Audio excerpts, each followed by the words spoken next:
хураамж гэж ярьж байсан та. Тэр талаараа яриад өгөөч. Татварыг албан татвар, төлбөр, хураамж гэж 3 ангилдаг. Гуруулал ажиллахан санагдах юм. Шинэ төлбөр гэж юу вэ?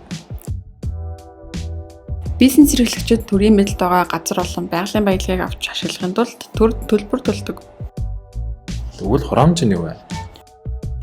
Төрийн бүх үйлчилгээнүүдэд төлж байгаа мөнгө. Жишээ нь үл хөдлөлийн газар, иргэдэд үйлчилдэг төц машин хураамж авдаг. Чи мэдгүй? Мэднэ. Тэгвэл албан татвар нь хүмүүсийн цалин, компани ашигаас авдаг татварыг хэлж байна уу? Тийм ээ. Бас байр, машин, бөө зэрэг хөрөнгнөөс жил бүр татвар авдаг. Борлуулалтаас нөөц авдаг. Гайлаар бараа орж ирэхэд импортын албан татвар авдаг.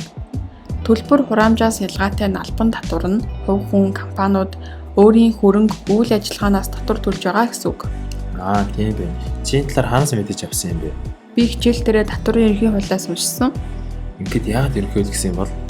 Ерөнхий хууль дээр гол ойлголтуудаа ерөнхийдэн заагаад татварын төрөл болгоноор тусдаа хуулиуд байдаг.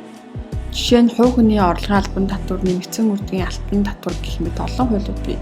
Чи татварын ангийн оюутан болох маш сайн мэдх юм аа. Надад татварын талаар дараа нь сайн ярьж өгөөрэй.